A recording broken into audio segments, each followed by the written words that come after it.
What's goody? Lionheart is back in effect. Today I'm reviewing Justice League War, godlike animated movie. It's a retelling of the original comic book, which was 6 volumes, that was written by Geoff Johns, Jim Lee and Scott Williams in 2011 and 2012. It was a very good animation comic book. Justice League War, brilliant adaptation of a very good comic. The one thing I'll say, first of all, I will say 2 things. Light noise cannon. Fucking hell. That is a weapon. Secondly, there's no Aquaman. And that's not a spoiler. If you read the comic, you know what I'm talking about. And if you've seen any of the trailers, you'll notice maybe you don't see Aquaman, he's not in it. I do remember that there was a scene with Wonder Woman when she was at the White House and the president was keeping her waiting. She went for walkies. Aquaman came out of the ocean to say that there's been mysterious attacks. I can't remember, something like that. This is a long time ago that I read the comic. This is total recall I'm doing right now. Probably should have done research before I did this review, but I'm an old school person, as in if it's in your memory, you just do it. I just don't really do research. I just watch, read and then tell. She met Aquaman there. It did happen in this. But they make up for it with a godlike scene where Wonder Woman, Diana, we're on a first name basis, I call her Diana. Rest of the world calls her Wonder Woman. She fights like about 70 parademons. And it is a godlike fight. Just Wonder Woman. Wonder Woman goes ham yet again, as she did in Flashpoint. And this one is no exception.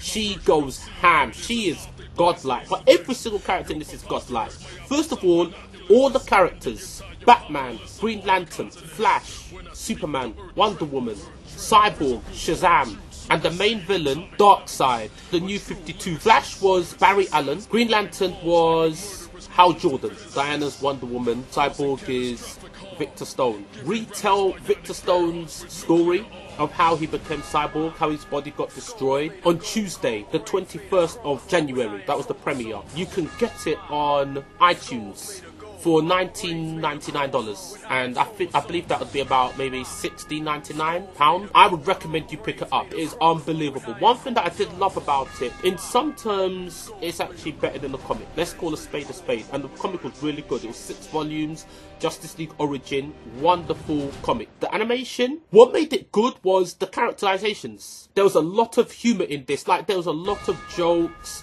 where there was an ongoing joke with Batman being shrouded in mystery, and he's a Batman. Is he a vampire? They make jokes and references to World of Warcraft and True Blood, Batman being a vampire. It's a really beautiful animation. The story was good. Everything was wonderful about it. I loved it. The action, the music, the score was wicked. It suited every single scene. And sometimes you think, so how does Batman keep up with all these superheroes? Green Lantern, Wonder Woman, Superman. Batman and Green Lantern have a fight, and the fight is sick. The fight is sick. You know, Batman, Superman and Green Lantern, they have like a little bit of a scuff. It is wicked. The whole film was beautifully shot. It had good pacing. It had a beginning, a middle and an end, and there's a special treat that happens at that very ending, so you want to stick around for after credits. It was wicked. Very good animated movie, well worth its weight in gold. So on the whole, amazing animation. That gets an easy 9.5 out of 10, and it's a must watch, and you can get it right now on iTunes, or you can wait for it on February the 4th and just get it on Blu-ray DVD. But whatever you do, make sure you get your hands on it and watch it. You don't need me to show you or tell you. Flash, that's my character. So to see Barry Allen cashing checks and taking names, loved it. It was brilliant. It was brilliant. And Darkseid was actually a very, very, very good villain. It worked. Everything worked really well. The MVPs, Superman was really cool, but Diana, she was too militant and too cool. Wonder Woman, amazing. Fighting, it was Wonder Woman. In terms of character, it was Hal Jordan. The way all the characters interact. Batman, brilliant. Superman, I won't lie, I really liked him in this film. brilliant. But the MVP was Wonder Woman. As far as I'm concerned, the MVP was Wonder Woman. The only character I would say really there wasn't much character development too much. She makes up for it because we know who Wonder Woman is, and she's beautiful, she's strong, she doesn't need to depend on sexiness and vulgarity to exploit the fact that she's a proper, beautiful, strong woman. Every single character was highlighted. There's even a scene where Batman takes off. Sorry. It's very good. Batman and Green Lantern. First of all, they didn't like each other. They were fighting in the beginning. They had to agree to disagree. The safety of the world was at stake. That kind of humour that Green Lantern brought, every character had humour. That was the main difference that I could see between the comic and an animated movie, was the humour. Made it actually such a fantastic animation, other than the fights, because the fights and the scenes are brilliant. The interaction between the characters is stellar. It's just wonderful. I can't tell you how good this animation is other than you watching it yourself. You know, Flash, he was godlike. That character was literally like a one-man army.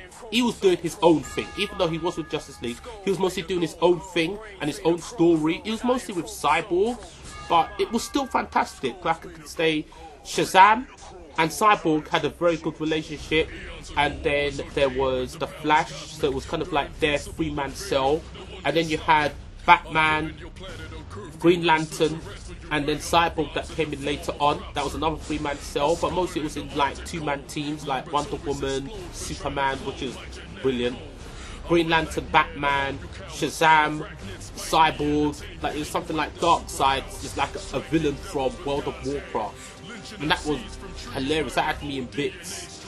And then they had like, because there was a mystique about Batman, like who is Batman? He's in the shadows, he wears a bat suit, nobody knows who you are, you can disappear whenever you want, you can reappear, you're fighting all these monsters, he must have superhuman powers, right? He must be like a vampire or something.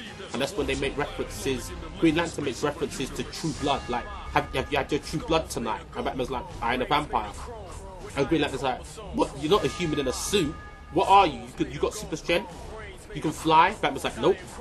And that is wicked. The fact that Batman is just an ordinary human, but he can keep up, like, he does, like, Tai Chi. Like, it's like he's doing Tai Chi. Like, the way he fights all these super-powered mutants is like he's using Tai Chi. So, yeah, I love it. Very good animation, and it's something you should go watch. As I said, I give it a 9 out of 10. Characterization was in it. There was a lot of character development. They developed the characters. There wasn't so much character development with Flash and Wonder Woman, but they made every single character count. Every single character was important in terms of what their role was in the movie, in terms of their ability to fight, in terms of abilities of what they brought to the table and why they were so important in the Justice League. Everyone was important, not within a team, but individually, because they had their own little individual segments with the Parademons before they joined together and met each other, because they were fighting each other. The only two that weren't really fighting each other when they first met each other was Shazam and Cyborg, and Wonder Woman, Diana, and Superman, Clark. Brilliant, brilliant, brilliant animated movie. I can't rave about it enough. It's something that I recommend you go watch. You can get it right now on iTunes, or wait till the 4th of February 2014 and go buy it on Blu-ray and DVD. Unbelievable animation. Well worth the wait. Well worth the wait.